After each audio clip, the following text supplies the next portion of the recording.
Hello, and thank you for joining me here at Reflections on Film. In this video I'll be wrapping up a rather ignorantly crafted analysis of Birdman, or the Unexpected Virtue of Ignorance, a fantastic film directed by Alejandro Iñárritu. Up to this point I've laid out my own subjective interpretation that the story is meant to represent a cyclical pattern of behavior guided by ignorance. That our main character continually falls deeper into his own ignorance until eventually descending into full-on delusion.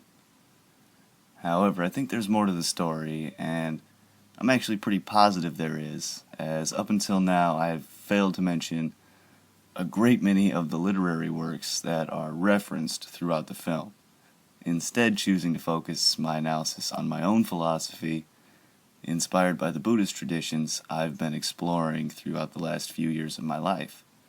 A pretty selfish endeavor, I have to admit. And because of that, I'd like to offer an apology. It really isn't okay for me to ignorantly cast my own selfish theories into the world, which, although I haven't claimed any of them to be absolutely true, up until now I haven't done a very good job of making sure you all knew they were just intended to be opinions. And in a way, this is representative of what I've ultimately taken away from both the experience of watching Birdman as well as my experience of compiling this analysis.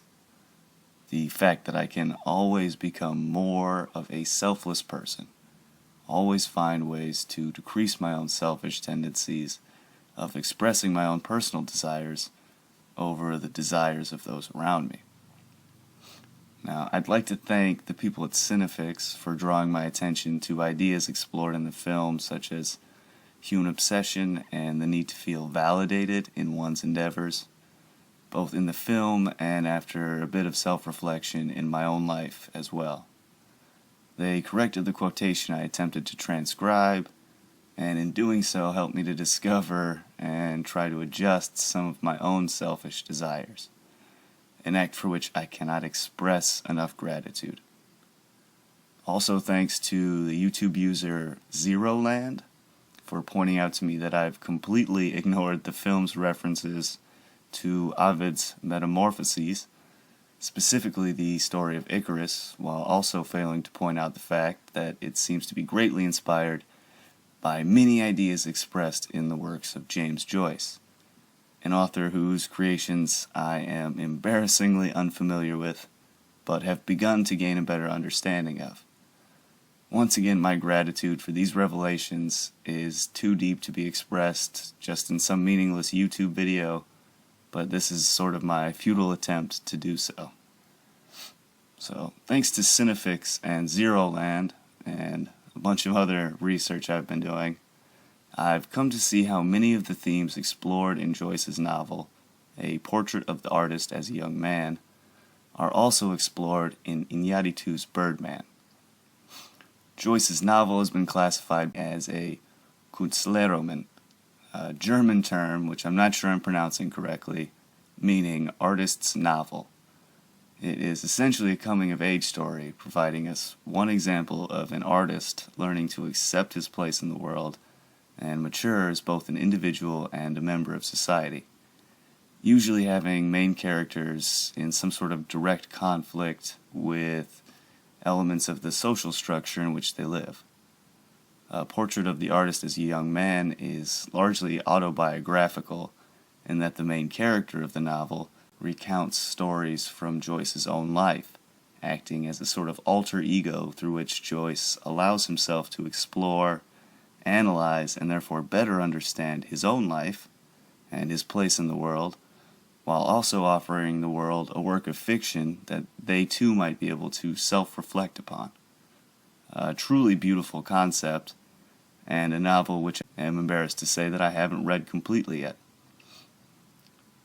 So what does this mean in relation to Birdman? Well, I think it's pretty clear that the film is the story of our main character, Regan Thompson, as he begins to explore the meaningfulness, or perhaps even the meaninglessness, of his own works of art. It too acts as a Künstlerroman, as we see Regan take a journey of self-exploration and challenge society's ideas of the importance of modern art. And it's kind of funny to me that this journey begins so late in Regan's life, as coming-of-age stories are typically associated with younger protagonists, perhaps adding even another layer of depth to the humor in the film. In a way, this can be thought of as a representation of our inability to ever truly come of age, or the delusion that we are ever not coming of age. We're always learning about the world around us and finding better ways to appreciate our place in this shared experience. Now, I'm not as familiar with Joyce's work, so I won't try and expand much on these ideas, other than to suggest that anyone else who hasn't read the novel check it out. I'll be reading a portrait of the artist as a young man, and am excited to explore Joyce's entire body of work in the not-too-distant future. However, this does make a nice connection to the mythical allegory of Icarus, the son of the Greek craftsman Daedalus, as told in Ovid's epic Metamorphoses, a mythology mentioned directly in the film. Daedalus, the great craftsman of Greek mythology and designer of the labyrinth, a maze used to imprison the Minotaur, and his son Icarus are cursed by the gods to forever live on the island of Crete, where the labyrinth was built. Daedalus, being the consummate craftsman, builds a pair of wings made of wax and feathers that Icarus might use to fly from the island. However, this is a precarious escape plan, as he warns Icarus not to fly too high, or else the wax will melt in the sun, while he also cannot fly too low, where the moisture from the ocean will clog the wax and feathers, both resulting in the rider's death as he plummets into the ocean. Icarus pridefully and ignorantly flies too high, soaring into the sky where the sun melts the wax of his wings, and he plummets to his death. The myth is often interpreted as a cautionary tale of the dangers of succumbing to hubris. Most interpretations I'm familiar with, which is a shamefully low number, tend to focus on the idea of pride as an individual's downfall. However, as I researched the mythology for this video, I was more interested in that path leading to safety, the one Icarus could not help but stray from, stretching between the heat of the sun and dampness of the ocean below. To me, the myth is about more than just overcoming pride, but better understanding the path to personal and social progress. We can find a way to escape the island of our own perceptions and discover new ways of connecting to people we share this world with by learning how to follow this path. So some of this obviously relates to the events of Birdman. Regan wants to find a way to reflect truth and beauty in his art. He wants to escape the island of his own egotistical desires and create something meaningful for the world to appreciate. However, this compulsion is born of his desire to feel loved and appreciated. I see Regan as a character who's trapped between his perceptions of this dual nature of his own selfhood. He wants to be selfless as an actor and artist, but only realizes this desire through his selfish need to feel loved. He's driven to direct and star in his own Broadway play out of pride. Like Icarus, he can't control his desire to soar as high as possible, failing to recognize the price of attempting to selfishly exceed his own limits. What's really interesting to me is how one might interpret Regan's reconciliation of this dual nature of selfhood. How does a person find a balance between selflessness and selfishness? Can we ever truly be selfless in our actions?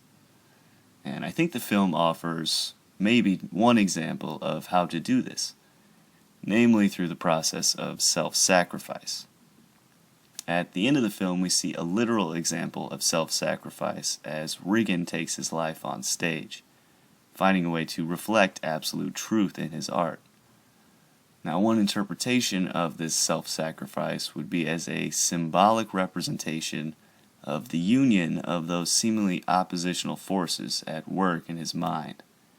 He reconciles his desire to reflect truth in art while relieving himself of his own ignorance regarding truth and beauty. Now, I want to be clear that this is a symbolic representation in my interpretation, and that I do not condone the attempts of any individual to take their own life in the real world. But as an artistic representation for self-sacrifice, I found this to be an incredibly powerful metaphor. Now, up to this point, I've argued that Regan achieves transcendence in this moment, uniting his struggling internal desires and learning to overcome his own ignorance, in essence allowing him to become a sort of ascended consciousness, something I've argued we see depicted in the film's final scene where Regan wakes up in a hospital room. But my perception of transcendence has been limited so far in this discussion, and I would now like to explore this idea of self-sacrifice as being a progressive path to transcendence, not for just the individual, but for all living people. Can we ever truly act selflessly? And how do we escape the island of our own individual perceptions and meaningfully connect with others?